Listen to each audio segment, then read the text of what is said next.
testimony. Hey everybody, welcome back. I got a very special guest here, Marcelo, all the way from Mexico. Marcelo, how are you? I'm all right, man. Thank you for inviting me to the most important podcast in the world.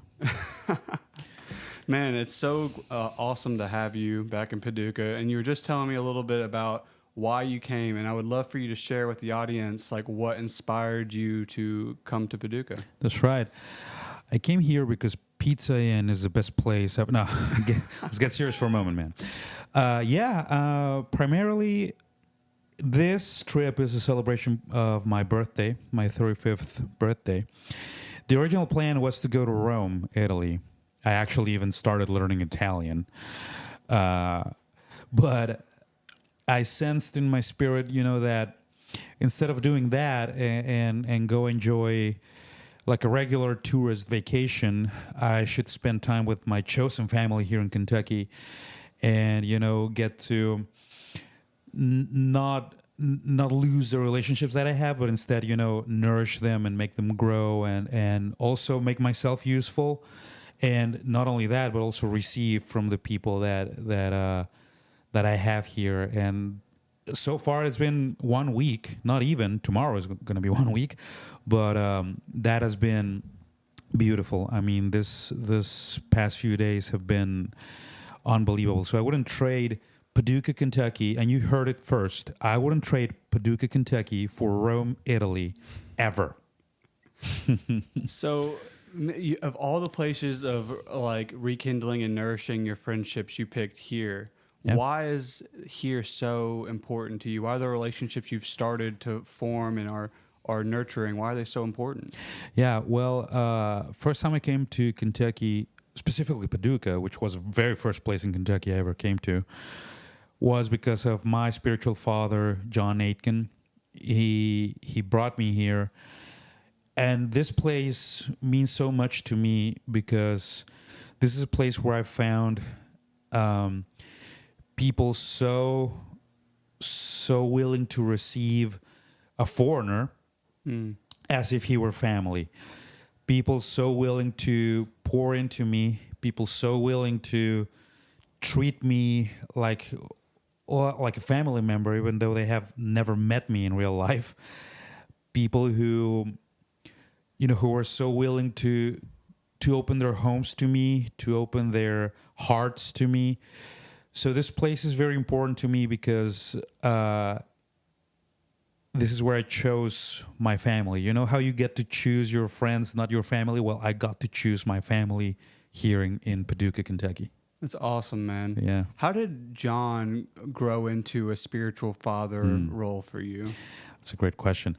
And it's very easy to answer. We started working together in Mexico, specifically in a place called Frontera Comalapa, which is in the border between Mexico and Guatemala. Okay. We were working together there, and on the very first minute, like the first couple minutes that we got to interact with each other, we just clicked, like instantly. It was a God-made moment. It was a God-driven moment, and it was kind of a long trip. It was like a 2-week endeavor, and we spent so much time together, and joking, and making each other laugh. And then he started like pouring some wisdom onto me and teaching me stuff. And his messages are always so packed with teaching, with great wisdom, with great insight into the word. So I just got to be like awestruck at his tremendous ability to teach. So by the end of that trip, he told me, I feel that this relationship is going to be very important in the future. And I thought the same thing. So that was February 2017. By July, there was a conference in Mexico City. He was there. I was there. Sarah, his wife, was there. And a bunch of other elders. I think your parents were there. Maybe. I'm not entirely sure. I know Alan was there, the elder from Faith Center. Okay. And some other people whose names right now escape me. But right there in that conference after an altar calling, I was just, there praying for people. And John and Sarah approached me and told me, "Hey, Marcelo, we want to adopt you as a spiritual son. Would you like to enter into a covenant relationship with us?" Wow. And I was like, "Yes, let's do it." And he said to me, "I want you to come to Paducah, Kentucky, to introduce you to the church, and you will have the time of your life." And that's exactly what happened. That's awesome. Yeah.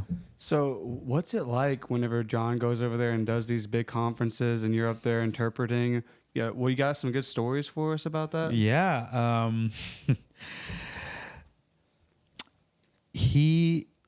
You know him. He's very dynamic. He's very energetic when teaching. He has a lot of visual things that he does. A lot of Yes. illustrations. He likes to bring people to the stage or whatever. So with him, I really got to exploit my potential to mimic and mirror his mannerisms, his tone, his everything. So that's a good thing and a great story. One of the very first messages that we did together was so touching, so moving to me that he was not crying. He was just very emotional. I started crying. Wow. I cannot remember specifically the topic. I just remember it was insanely touching, insanely moving. I could actually feel the Holy Spirit just working in me. It had to do with that it is not about you, that it's not about you being enough, that it is the Holy Spirit working through you. And back then I had a lot of self-doubt. I had a lot of, questions. Am I good enough? Am I, made for this? Can I actually, do something good here? And that message just, touched a fiber in me. And I began crying when he was just, going. And I was bawling and, crying. And my voice was breaking. And that's a funny one. And, we have a lot of spontaneous comedic exchanges, if you will. He turns to me when he's given an example, turns to me and uses me as the example, and I turn to him and follow along. That kind of thing is always it's always very funny, and people enjoy it. I mean, people just connect with that kind of stuff, and I love doing that. Just thinking about his teaching style, how he is very engaging, and he loves to use examples that are like right there in front of your face so you can see it. Yeah. I feel like in interpreting and going to other languages, I think that would be like an awesome tool to help people who don't understand your language understand your message even better, because you're using something that they can see, so they can like really visualize what you're talking about. So That's that right. I feel like that language gap kind of gets I don't know what the word is, but it makes it easier to get your message across. Yeah, that's a great point.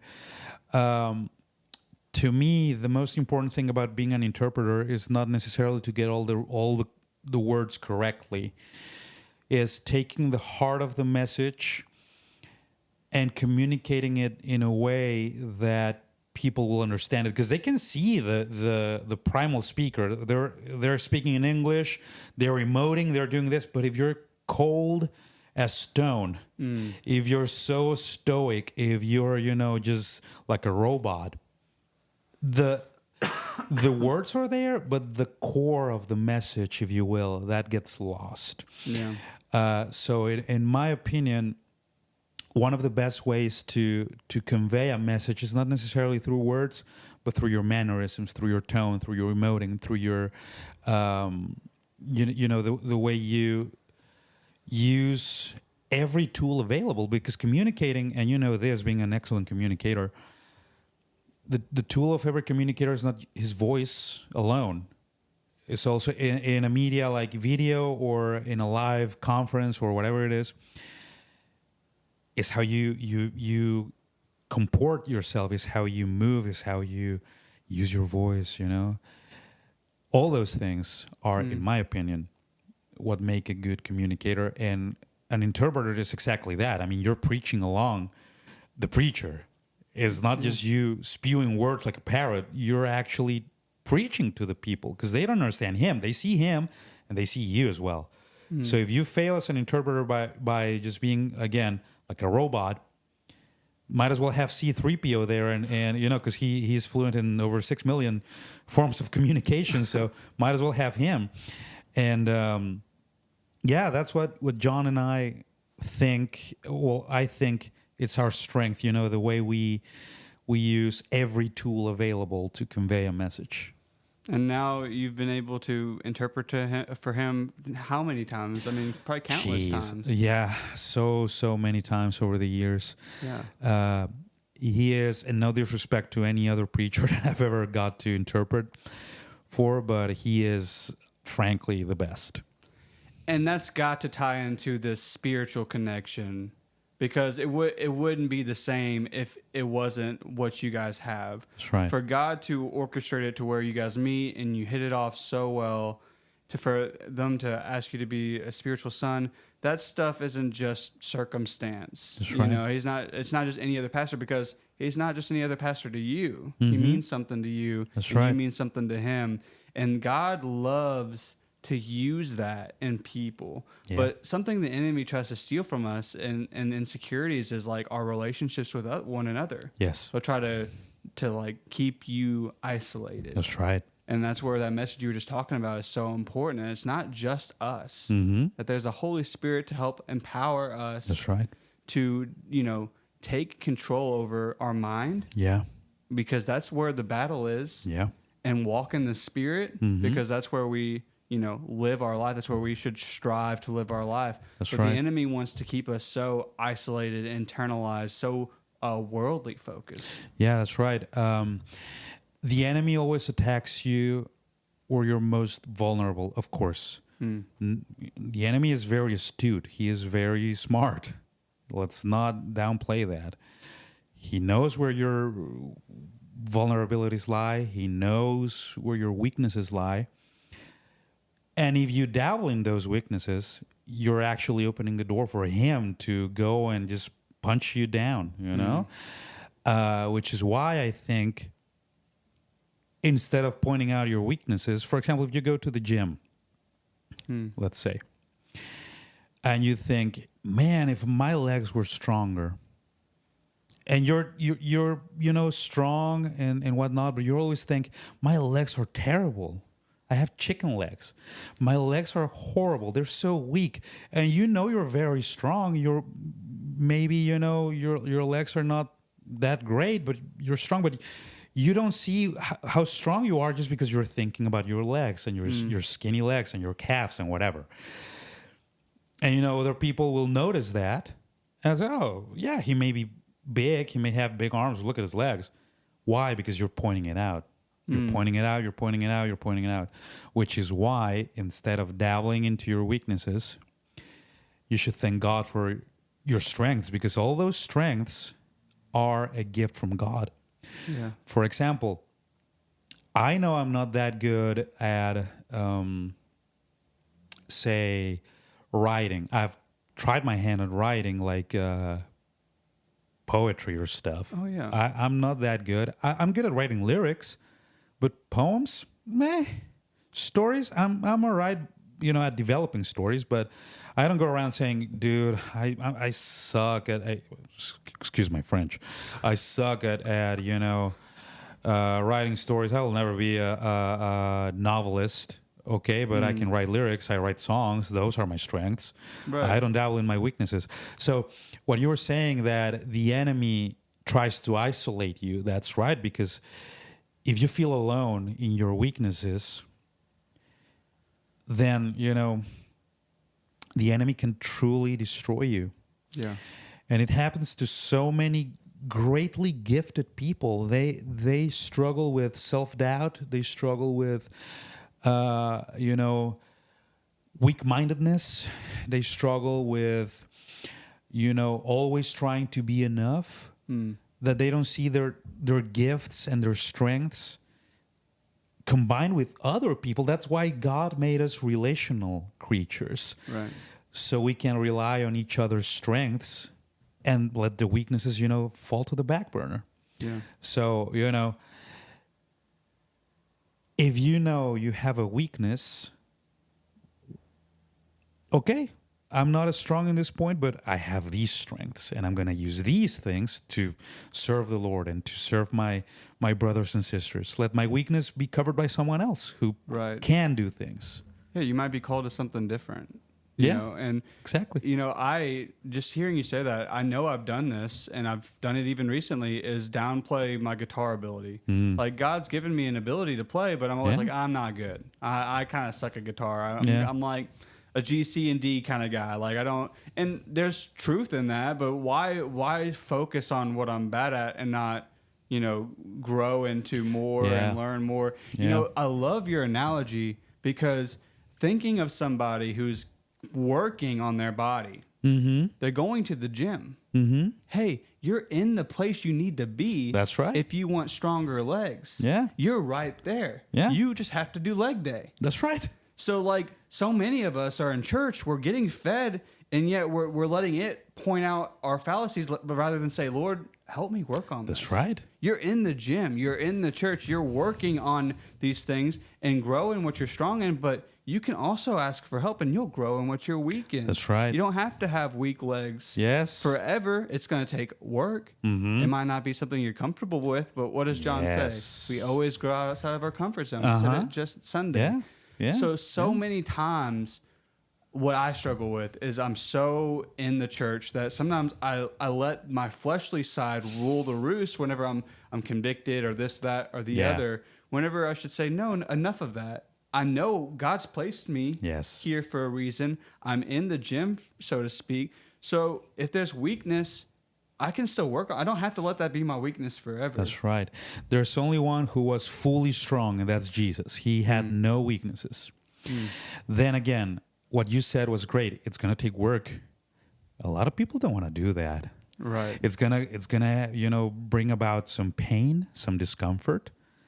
But in the end, the results are going to be great. Here's the thing, and I find this a lot in Mexican culture. You can tell me if it happens also in America. Christians love winning without actually participating in the game. They want to win the medal and not run the race. Yeah. Christians want to win the trophy without actually playing the final. Christians want, the championship belt and feel like Triple H. You can tell how old I am by saying Triple H instead of whatever WWE superstar is right now. But you can feel like Triple H or Edge or John Cena. Those were my favorite wrestlers, by the way. But you want the championship belt without actually wrestling. Yeah. That's what a lot of Christians want to do. But Paul says it very, very clearly. I've finished the race, I've completed everything that I had to do. I really got into it. I went into the fray, and there was some pain, there was blood, there was tears, but I finished the race. Therefore, the great King will give me a crown, the crown of justice. And man, I mean, that ought to tell us something. If you're not willing to put in the work, maybe it's because it's not worth it to you. It's just part of that fleshly desire that you have to suffer some to receive. You're not just receiving an eternal reward, because you are, and that is eternally important. You're also receiving something right now. You're like my relationship with my wife. It's going to grow. It's going to continue to be better. But if I focus on our imperfectness, if I focus on the things that we don't do well, then what's going to happen? We're going to start having fractures and breaks and arguments, rather than focusing on our strengths and what her strengths are opposed to mine, because they're different. And how that's exactly what it's like walking with Jesus, because he's perfect and he grows us and he helps us in those other areas.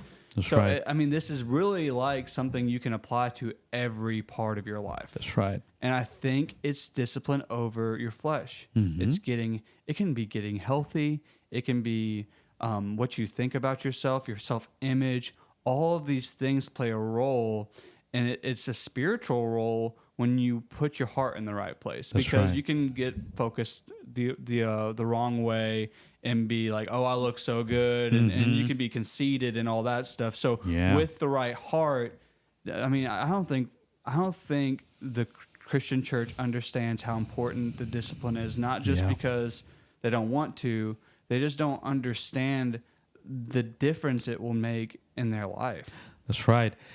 Imagine now that you brought up marriage.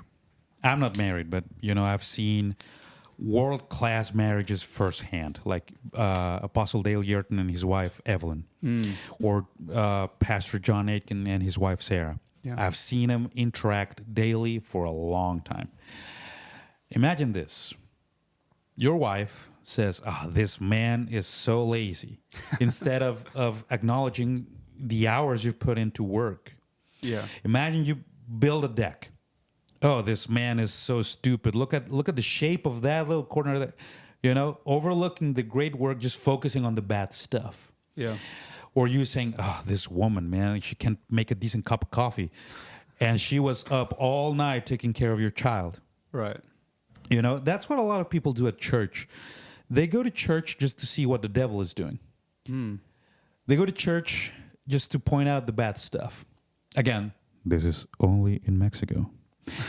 But they go to church just to hear how badly the worship leader is singing. They go to church just to judge how badly the drummer is playing. Well, he's so offbeat. It was terrible. I could do it better. They go to church just to criticize how the pastor is preaching. Man, that theology is false. I could preach better than that. When you don't really know the first thing about, God or the Bible or anything. So what you said is absolutely right. Sometimes we focus on the bad stuff more than necessarily, and take for granted all the great things that we have. Have you ever, or any of our listeners right now, have any of y'all ever thought, Jesus, what a terrible day you've given me today?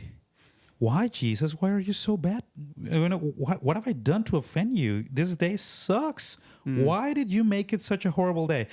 And I just can picture Jesus, like, you're breathing. You have a roof over your head. Did you have lunch today? How good was that? Yeah. How was that blizzard that you had like 2 minutes ago? Was that good? You're not barefoot. You have shoes on. Okay.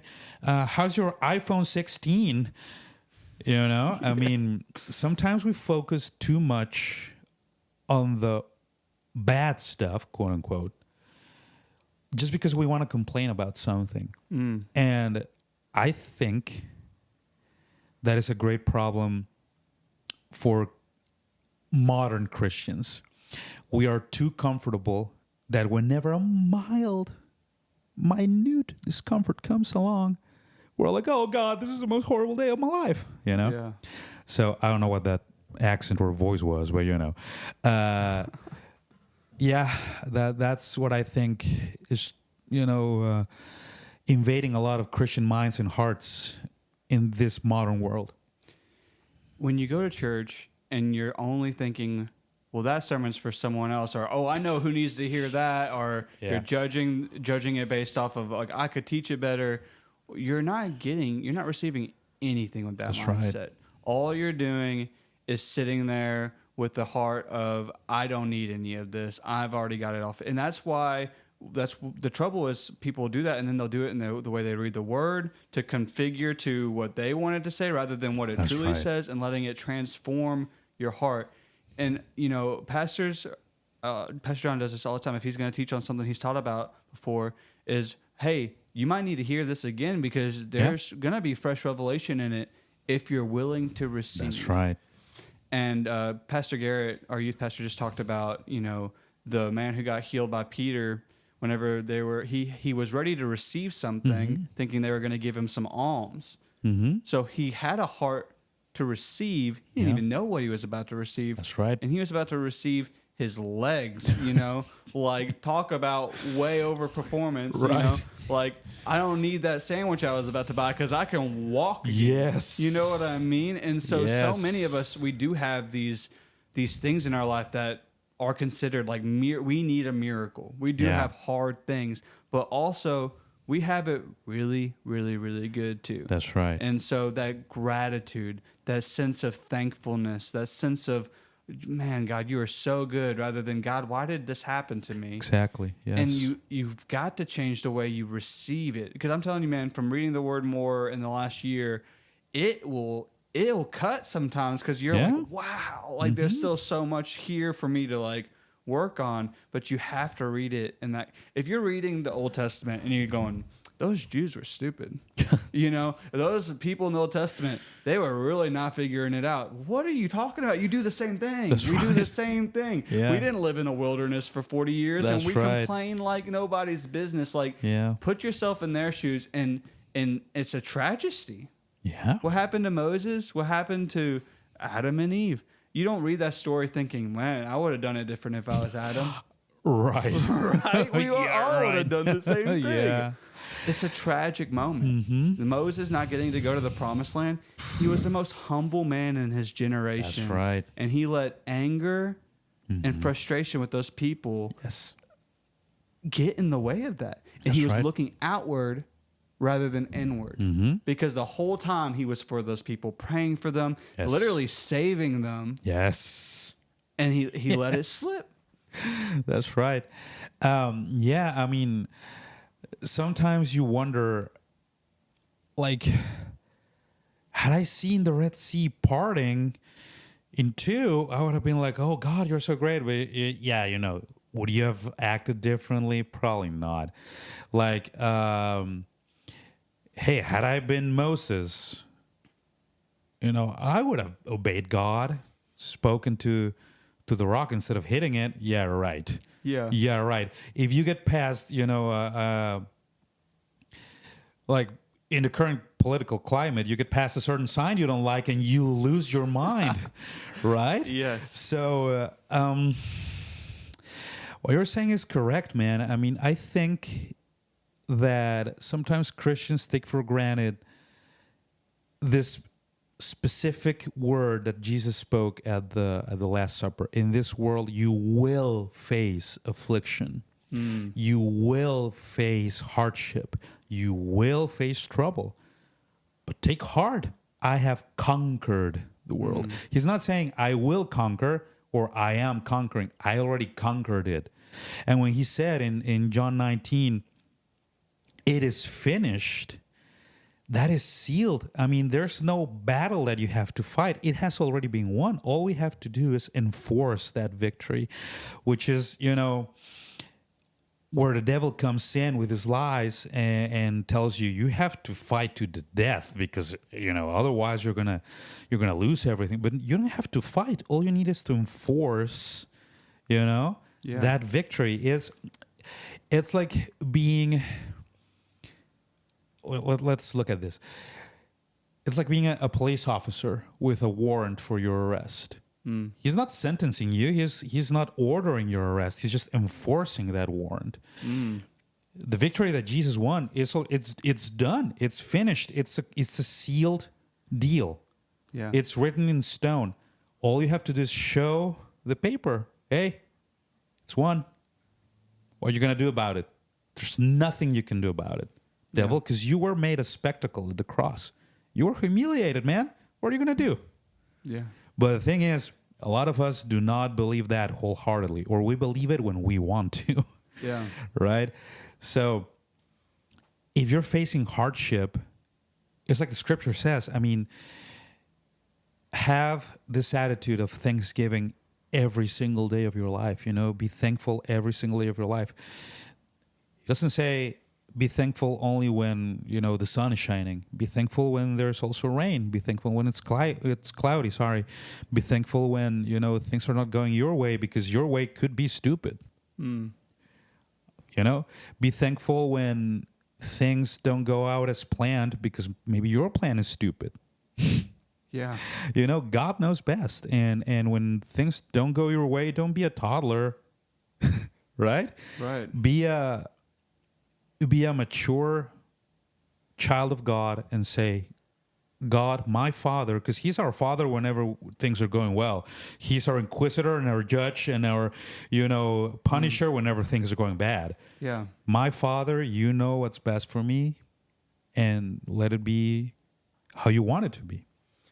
I think something the church struggles with is keeping stuff black and white. That's right. I think the world and its philosophy and all of its, evil has tried to gray up every issue, like the social, the political. Yeah. And so when it comes to this topic of suffering, I just have done a couple podcasts about it recently because a guy was sharing with me his testimony, and he said that suffering was a tool in God's hand. And I was like, what? Why would God use suffering as a tool whenever God is love? And it really sparked this whole like controversy in me of like, right. What is suffering? Where does it come from? Why does it happen? And I don't know if I know all the answers. I do still believe wholeheartedly that suffering is either self-inflicted or inflicted from the enemy. I don't think God uses it as a tool in his hand. That's kind of where I'm at. Now, will he walk you through it? Will he teach you lessons? Yes. But like, okay, so God's in heaven and his like your will on heaven as it is in earth. So what's his will in heaven? Like no suffering. Okay. Yeah. Like no sickness, no disease. So why would he use a sickness against you? It sounds like to me maybe I was out of character or I was out of his will, right? And the enemy was able to attack me. But this suffering, it's deeper than that because That's people right. lose people. People have traumatic issues and things like that. Yeah. But I think what we're doing is what I've done is try to gray up this issue that should be black and white. What's the solution? The solution is Jesus. That's right. And like, no matter where the suffering is coming from in my life, whether God's allowing it or not, yeah, that all, you know what? I'm not God. And the Bible tells us to not think things like that. Because the second we start assuming those things are like wondering about God and his power, we're in a really bad track. That's right. To make ourselves God. Yeah. To make something else God. Yeah. So what do you do whenever you're facing suffering? Brings to mind the story of Job. It's very easy to kind of overlook the story of Job. Even toddlers at Sunday school can tell you the story of Job. He was a good man. He faced a terrible trial, and in the end, he got double everything. Okay? Yeah. Okay, that's the abridged version. However, if you look, and Job is a very, very thick book. Like, it's very hard to actually comprehend. I'm not saying I'm an expert, but here's what I've learned from Job and suffering. And it's beautifully put by what you just said. Is it God allowing it? Is it self-inflicted? What's the answer? When Satan is giving an account to God, and telling him, hey, this Job guy, he doesn't love you, God. He loves what he can get from you. And God's great gamble was giving mankind, humankind, the ability to choose. So God's flipping a coin, saying, will Job choose me, or will Job choose what I give him? Wow. So his gamble was, okay, Satan, let me prove you wrong. He's going to choose me, and you'll see it. You'll see it. So when Job goes through his trial, and it's a terrible, tragic trial. I mean, he loses his children. He loses his property. He loses his wife, which, I think was a good thing because that woman was terrible. Curse God and die. I mean, well, thanks, honey. Let's do that. No, but yeah, he faces this terrible tragedy and still has, and I'll probably tear up here, but his response is not, blaspheming. His response is not, like down the line, he and his friends will ponder on why this happened, but his first response was worship. His first response was worship and say, God, you gave me everything. You have every right to take it away. I bless your name.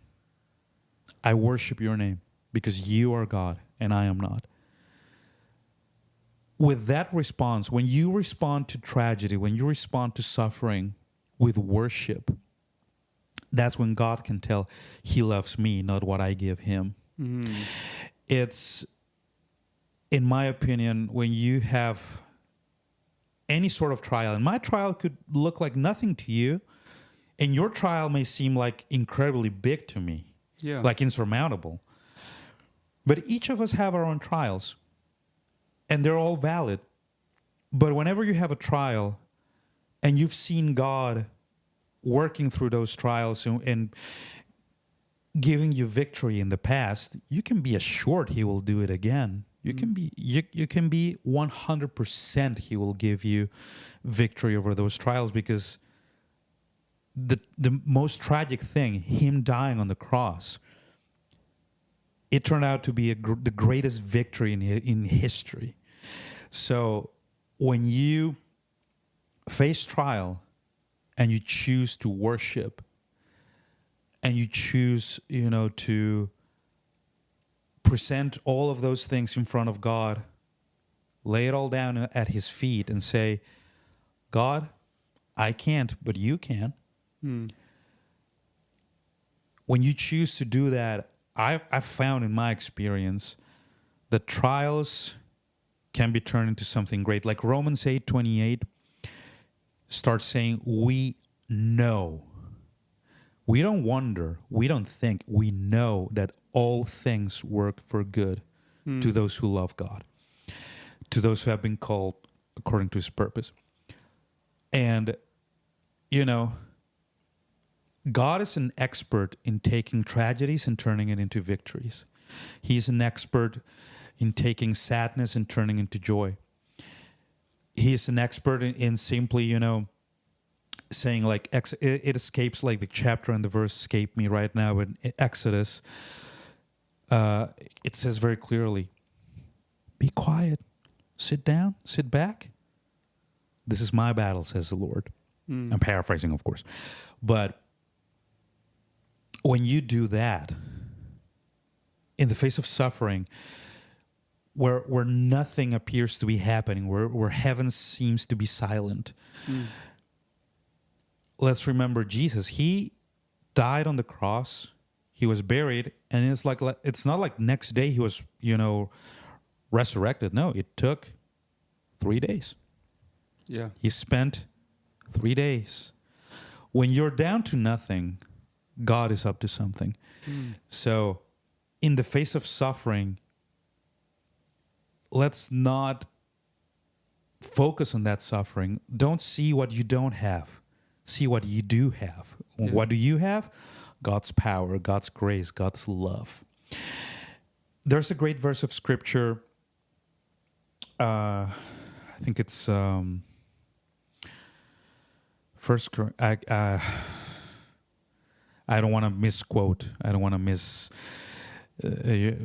or give the wrong reference, but it says, "My grace is sufficient." And I'm sorry I can't remember the correct reference right now, but my grace is sufficient because my power is perfected, is strong in your weaknesses. Sometimes when we're suffering, we ask God for strength. Yeah. It's a perfectly natural thing to ask. However, a wounded warrior doesn't need strength. He needs rest. He needs to pause. When we are weak, his power is strong. Yeah. If you're strong, why wouldn't we need his strength if we're strong? When I'm weak, I need to come, before the Lord and say, Lord, I am weak. You be my strength. He came so we could be his righteousness. He came to be our wisdom. He came to be our strength. So in suffering, what we need to do, or what I do, I'm not going to tell anybody what to do, but at least what I do is, number one, worship God. What does that mean? It doesn't necessarily mean sing a song. but just, acknowledge who he is. That's true worship. Acknowledge who he is, recognize who he is, surrender everything to him, and say, God, right now I'm weak. I need your strength. And as Peter says, cast all of your anxieties into him because he cares for you. So humble yourself before the Lord. That's right. And then, I love that. That's so good, man. Why do we try to perform in those moments? Why do we try to put on our own strength when the solution is resting and trusting in him? If we did that, we'd be so much more at peace with our circumstances rather than combative and trying to fix everything on our own.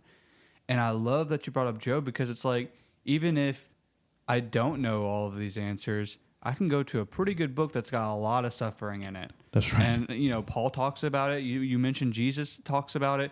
It's not like the Bible doesn't warn you. You will suffer for Christ. You will suffer. You will suffer. Here's a whole 39 books about a guy who suffers, and it doesn't gloat or focus on the double portions. That's like the last couple of verses, and then you're done with the book. It's almost like an afterthought, because that's not what you're supposed to focus on. That's right. That's not supposed to be your focus of the story. The focus of your story is, no matter how perfect or imperfect he was through the suffering, he did at the end of the day trust in God. That's right. And when everything else was taken away from him, if everything was taken away from us in our life, would we still trust God? Would we still pick him? That's good. So many things in our lives we've made idols of because we want control. We want to keep. That's right. We feel like if we don't work, like you were saying, we won't get. But that's a famine mentality. And God is not a promiser of famine, and he's a promiser of like prosperity in him. And so it's just like, that is really refreshing for me to hear that and think, like, Job went through it for worse than basically almost anybody imaginable. Lost his whole entire family, everything. So, and I know people who've lost what you would almost consider everything. And like you said, like, not all of us have the same circumstances. That's right. We can't understand, but Jesus understands. That's right. Yeah. Jesus understands every single circumstance that we could ever have.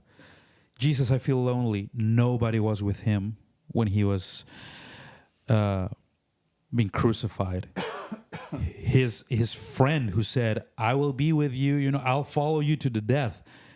He denied him 3 times. Right. Jesus, I feel like I'm going to be in poverty. Well, the Son of Man has no pillow where to rest his head. Son of Man has no house for himself, has no bed of himself. Jesus, nobody takes me seriously. What good can come from Nazareth? They told Jesus. Right. His own people. Yeah, his own people were like, isn't he the son of Joseph? They try to throw him off a cliff. Yeah. Like early ministry. Exactly. Jesus, I think, I feel like an outcast. Well, he, for example, made a tax collector, nobody's favorite, a disciple of his. Jesus, I feel like nobody loves me. Remember, the world will hate you, but they hated me first. Yeah.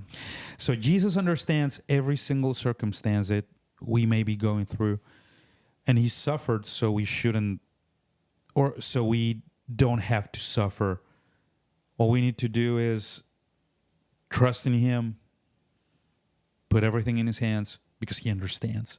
Yeah. He really understands. And, here's another one. Here's a doozy. Jesus, my family betrayed me. His friend betrayed him with a kiss. Yeah. I mean, Jesus understands. And the thing here is, sometimes Christians, be it recent converts or, age-old followers of Jesus, sometimes when we are at our deepest suffering, we think of him as this distant person. Like Jesus is so distant, so far away. He couldn't possibly relate to what I'm going through. But that's exactly wrong. That's precisely wrong. When you're feeling like nobody gets you, he gets you. Yeah. You know? So I think that is the worldly mentality. It's you against the world. Well, no. It's not me against the world. The world has been defeated. It's Jesus in me and through me and for me against whatever comes my way. So that attitude of it's me, like I've seen Instagram posts, it's me and my cat against the world. Okay. It's me and my cup of coffee against the world. Yeah. Or whatever. Well, no, it's me, but it's not just me. It's Jesus in, through, and for me against the world which has already been defeated. Yeah. So I just shared the verse in Hebrews a couple weeks ago on this podcast where it talks about the temptation, that he went through the temptation and he understands it and he can help you. Yes. And I was like, this isn't just like an average Joe. This isn't just like your buddy from across the corner who's going to come help you like get right. This is Jesus Christ. That's right. And he understands temptation to its right. fullest That's and right. defeated it. And he is your helper. Like, I don't need any other help. I got the help I need. That's right. And also, you know, now that Easter is over and it's freshly in our heads, in our minds, in our hearts, one of the 7 words that Jesus spoke from the cross was, I'm thirsty. I thirst. What does that mean? Even Jesus, you know, God incarnate, the Logos, the Word of God become flesh. Even he needs to accept his own humanity and ask for help. I thirst. And Paul later on says, help each other, you know, carry each other's burdens. Yes. So it's not only that Jesus is for you, he also has put people in your life that can help you carry those burdens. All you need to do is accept that you need help. There's no shame in asking for help. There is no shame in saying, I need somebody. It doesn't make you weak. It doesn't make you, any less of a man. Yes. Actually, quite the contrary. It takes, a real man to accept when you need help. 100%. And, so it's not only Jesus, but it's also the people he's put in your life to help you through whatever it may be. Because, those people are precisely in your life because they have experience, because they have, the know-how, because just, they have love for you. So I thirst is not only, an acknowledgement of a human need, like, I need water or I need a root beer or whatever. It's an acknowledgement of my own humanity because he is fully God but fully man. He needed help to carry his cross. So, again, God incarnate, whom I believe had the power and has the power to manifest water just right there and then and just, satisfy his thirst, to quench his thirst. He said, I'm thirsty. That is an invitation for each and every one of us to accept that sometimes we cannot carry it ourselves. Sometimes we need, a loving and caring companion, which, it's not easy to do. It's not easy to ask for help. But if you do it, there is victory, I believe. Yeah, men can't hear that enough. Like, they need to hear that over and over and over again, because sometimes it takes us a minute to get something through our thick skull. That's right. Yeah, I mean, whenever I was in the throes of alcohol, that's all I did was just keep it. I didn't ask for help. It took asking for help to get me sober. Yeah. And so when it comes to sobriety, for sure, when it comes to anything in your life, That's right. asking for help is the best place to start. That's Because to ask for help, you really do kind of have to be ready for some help. I That's mean, right. there are exceptions, I'm sure, where people just ask for it without the right heart. But usually, if you can get your heart right enough to ask for help, That's right. you're in a pretty good place. Now, how you tend to your heart, how you garden it, how you keep the weeds away, how you accept those seeds sowed into your heart and make sure they're on fertile ground, that is up to you. That's right. When you do seek that help, it's up to you to, faithfully, when someone gives you advice whenever you need it, sometimes you got to take it. Even if it's advice that you don't want to hear. That's right. That's the truth. I've been meeting with Pastor Jeff for about a year, and when we first started meeting, he would assume things about me that might not be correct because we didn't really know each other. He would say some things, but I respected him enough to listen whenever he told me to get rid of my credit cards. Yeah. Okay, done. When he told me to, and you know why that was so important? Because even without like an easy way to pay for alcohol, I counted out like $7 worth of quarters one night when my wife was out of town, and I almost went and like ruined my sobriety. So it shows you how far you'll go. Yeah. So his advice was true, even in the moment. If I was like, I don't need to not have money, I'll be okay. No, you got to set boundaries for yourself. And so when it comes to asking for help, as a man, it's going to be humbling because they're going to give you advice that you have to listen to. Yes. Yes. It's like, men who have a sex addiction. They got rid of their tapes. You know what kind of tapes I'm talking about? Their magazines. But they still have this. Oh, yeah. It's worse now. Instagram, Facebook, whatever. It's so easy to get a hold of that stuff. And it's like, oh, yeah, God, forgive me. And you delete all the apps or all the whatever. Yeah. All it takes is a glimpse of something and you're back at it again. Because you're trying to do it in your own strength. Right. You're trying to do it with no help at all, be it from God or God and someone else. And also, you know what? What's a good thing now that we're talking about, addictions and stuff? Accountability. Yeah. If you have the advice that someone gives you, and like you said, sometimes you have to take it whether you like it or not, you also need to be accountable, to be held accountable. Yeah. It's like going to the gym.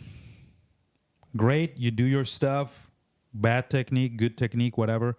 Then you go back home and it's pastry time. You go back home and it's chips time. You go back home and it's pizza time. And all this gym work and it's, I'm bulking, bro. And I've been bulking for the past 7 years.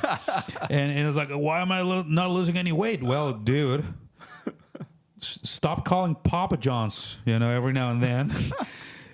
Eat some broccoli every now and then, and maybe you'll see something positive out of all the gym stuff that you've been doing, So accountability, and those two things go hand in hand, asking for help and accountability. You cannot 100%. receive help without being accountable, and you cannot be accountable for absolutely nothing. So those two things go hand in hand. Yeah. Pornography just came up last time. I did a podcast with a guy from church. It's not a circumstance that's coming up again. There's somebody listening who needs to be free from the addiction of pornography. Yes. And it starts with asking for help. Whether it be me, whether it be your pastor, your spirit, if you have a spiritual mentor in your life, it doesn't make you less of a person to ask for help, because I've talked about it before, but insanity is doing the same thing over and over again and expecting a different result. That's right. What makes it worse for you is to continue doing it, not asking for help. So that lie that's telling you, like, what will they think of me, or this will make me less of a man, you are going to be the biggest man you've ever been by asking for help, because that's where healing can begin. Yes, that's right. Integrity. It all comes down to integrity. If you claim to follow Jesus integrity is not perfection, but integrity is striving to be more like him every single day of our lives. For example, in my case, I had an addiction, and I still do. I mean, you don't get a physique from this like this by not eating. I had and I still, to some extent, do have an addiction for, like, I have a sweet tooth, man. Oh, yeah. Like, you cannot believe. Preach it. But then I realized I may not be able to serve the Lord as well as I could if I ruin my health like that. Yeah. So what I did, and all the gym stuff that I've been talking about, is because, I joined a gym. It's gonna be like a year and a half since I took it like very seriously, discipline, and stuff like that. I fail every now and then. Yeah. But it's because I'm human. I'm a mere man. Right. But I But try. if your consistency steps up, then Yes. those once in a whiles That's right. are a little bit more allowable. But if the once in a whiles are every night, Yeah. I have a sweet tooth, dude. I was a candy fiend. And what took me losing weight was counting my calories. That's right. And when you can only eat so much, that Yes. sucks. Because you realize dude, I was eating like a bag of Doritos and I can only have like 12 and it's a serving of chips. Yeah. It totally changes the way your brain thinks about it. That's right. And sometimes you cheat. Yeah. And sometimes I probably won't lose any weight this week because I cheated. Mm-hmm. But if you give up, you'll go right back to where you were. That's You've right. got to keep that integrity That's in right. you. So I made a commitment to the Lord, because if our body is the temple of the Holy Spirit, and it is, Yes. I need to take care of it. That goes well beyond, and this is going to be a controversy for some people with tattoos and stuff. I am very proud of wearing these. But Right. I think the Lord pays more attention to are you going to be able to serve me with, your blood sugar through the roof and your cholesterol through the roof? Probably not. You're probably going to die before your purpose is done. So what I said to myself is, I'm going to be consistent. I'm going to be accountable. I have a couple apps, for calorie counting and macros and training programs and whatever. So that keeps me on check. I'm one of those people who just hates losing streaks, for example. I have the Bible app. I'm not going to flaunt about my streak.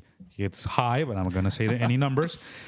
If I lost that streak, I would cry like bless you, like a baby, bro. So same with the gym. Like if I miss a workout, I'm like, I missed, and I feel not miserable, but I'm like, I missed. So I think the same thing can be extrapolated to pretty much any addiction. Just ask for help. In this case, these apps, for example, just a mere absurd example. Ask for help and be accountable, but also be honest. Yeah. Honesty. So integrity, I think, is a key to overcome pretty much any addiction.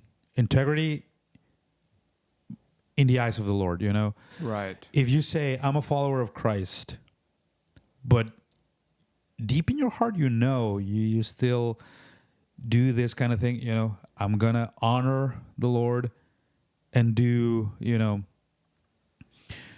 away with those things. Little by little, it doesn't have to be like in one magical. You're not Thanos. You're not going to do this and make everything disappear. But that's what being a man is. Just integrity, and little by little, step by step, and in the end, you will see. Letting the Lord work in you and through you and change you. You will see real changes. Yeah, and I know we've been focusing on the men, but I think this advice can go for women too. Yes. And it's a really big part of my testimony is it was a grind to get sober. Some people have the miraculous spiritual encounter and they're free, but it's not everybody. Some people have to really put in the work. And that integrity goes both ways for men and women. That's right. And you can be women are so good about connecting with one another. That's right. Where you could really have a secure sister in the Lord. That's right. Or mother in the Lord who can help you, and someone who's building you up. One of the issues some women have is tearing down one another, and guys can kind of beat each other up and be fine the next day. But if you find a woman who truly loves you and is building you up, it will help your image. It will help you with some of these things, and you can have integrity with them, just like two guys can be brothers and have integrity, getting on an app, working out together, doing things like that to make it relational, and having, I love how you put that, integrity with God. You know, that's so important. Yes. This is where fellowship comes in. You know, you got to find, in this case, for example, Faith Center, you got to find a life group. You got to find, you know, people with whom you can actually have fellowship, not just have fun. Have real fellowship, real relationships that will nurture your life and let you be transformed. Because changes, I've experienced this and I've seen this in people. The Lord can perfectly transform you if you're willing to let Him do it. But He also uses people to help mold you and transform you, you know. Lord knows, I myself have been changed quite a bit just by having a relationship with Pastor John. Yeah. Excuse me. Lord knows, you know, working closely with Apostle Dale Yurden has changed me spiritually, intellectually. Lord knows, you know, that having fellowship with people from different culture, you know, from a different culture like here, has changed my worldview. Lord knows that, you know, having a relationship with people from different age groups. For example, when I was a teacher, an English teacher, I had a lot of students from different age groups, and you know, being able to also be some sort of mentor figure for them, that also changes you. So by yourself, you cannot change yourself. If you think you can change yourself, you're Delulu. That's just not going to happen. What you need is two things, in my opinion, my experience, and in what I've seen. What you need for a true change, a real lasting change, is this: two things. Number one, let the Lord change you. Let Him transform you from the inside out. And number two, fellowship with people whom you know will be a good influence, whom you know will be pouring into you, and whom you know will be, you know, good role models. And that will change your life no matter what age you are in, what age group, no matter what culture you're in. Those two things are essential for true, lasting changes. Amen. Yeah. I got one last question for you, and then I'll open the floor to whatever. We were talking about the last time you were on. You got a word. The word that you felt like was for you and also for the people was it was time to step up. Yeah. It was time to get off the bleachers, so to speak, and get in the starting rotation. That's right. And I was curious, have you felt that happening in your life? And do you have some testimonies that kind of allude to that? Yeah. After Faith Conference in August, I came back to Mexico with a huge creative wave. What does that mean? I came with a lot of music in my head. And for example, to me, stepping up in that regard was no longer doing instrumental stuff, which I had been doing for well over a decade,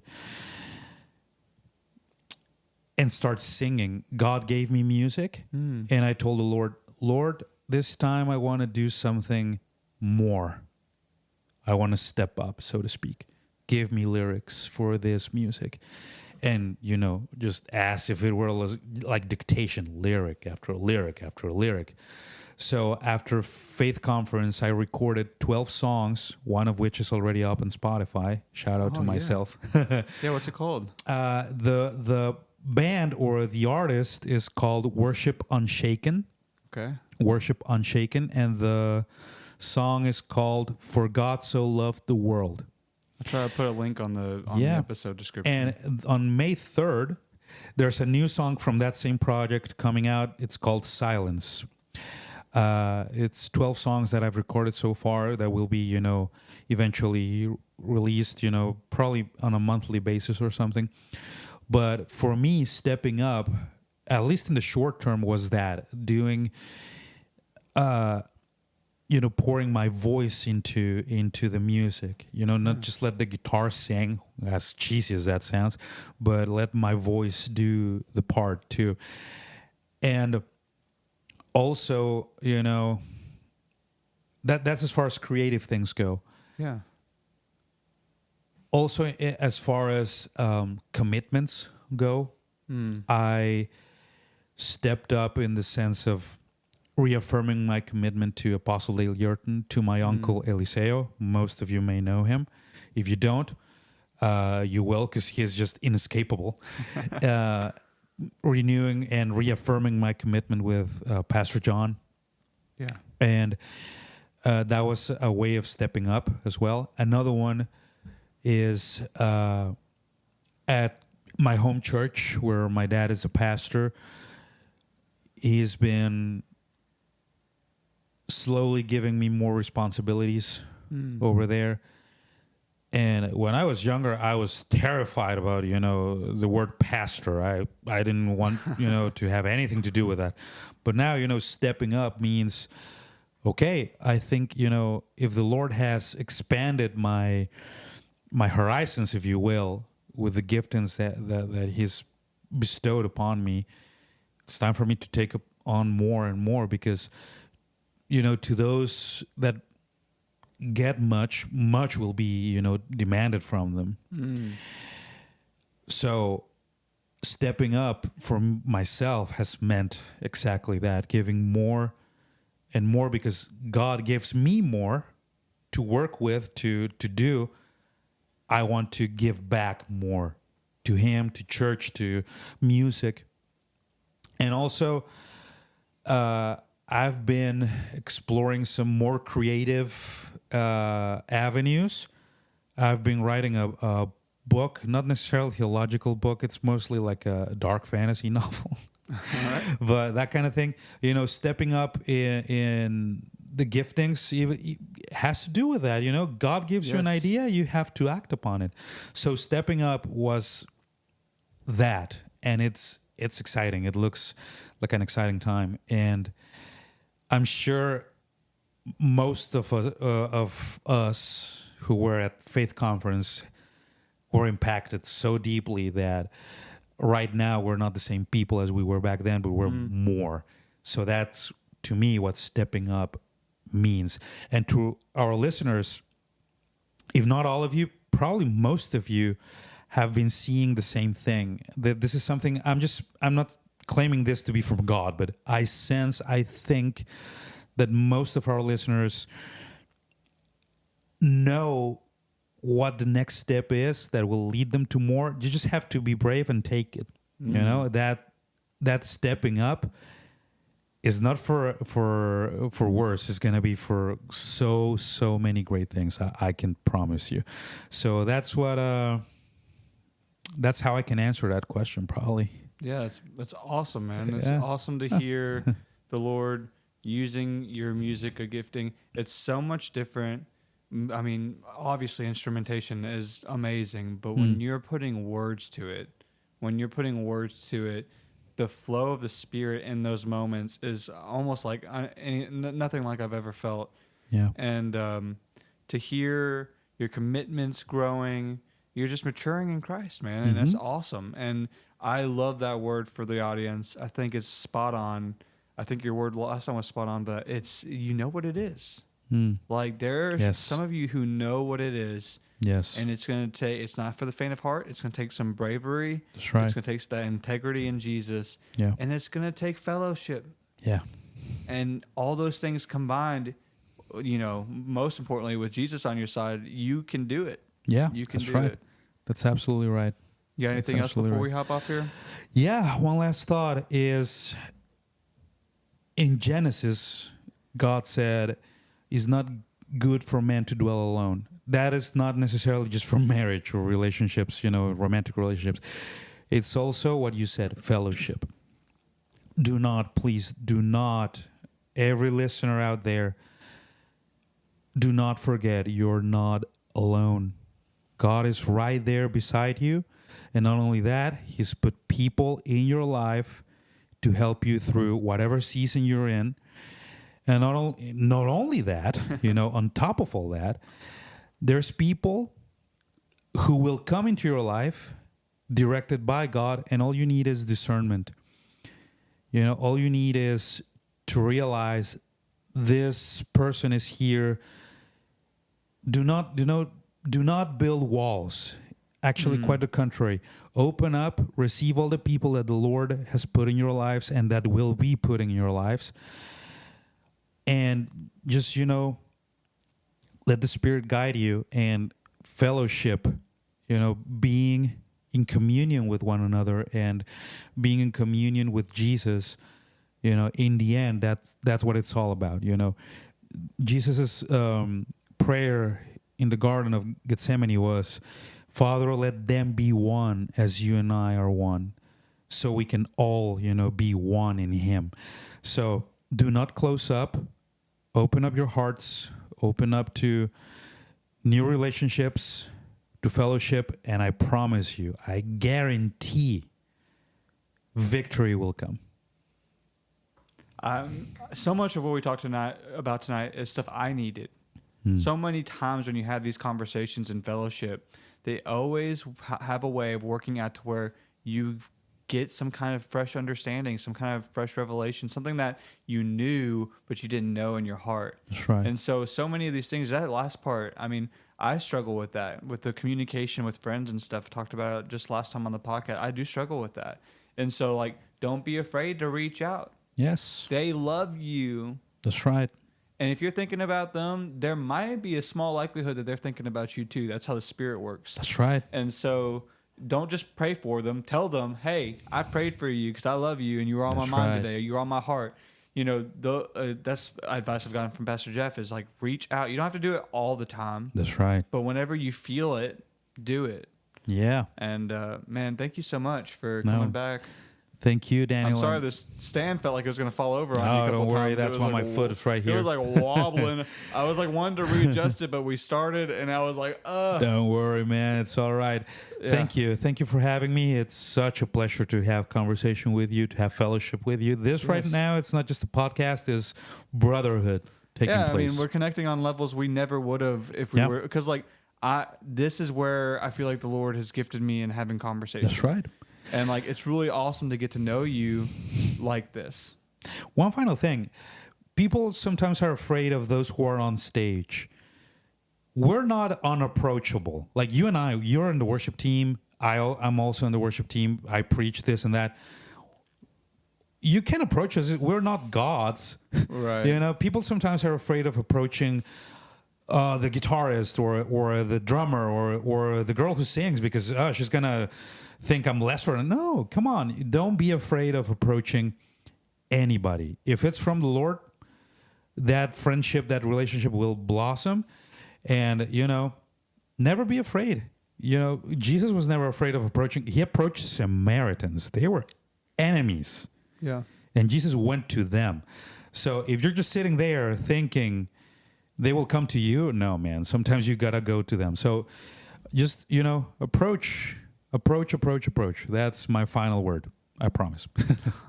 All right, guys. Thank you again, and I'll talk to y'all next time.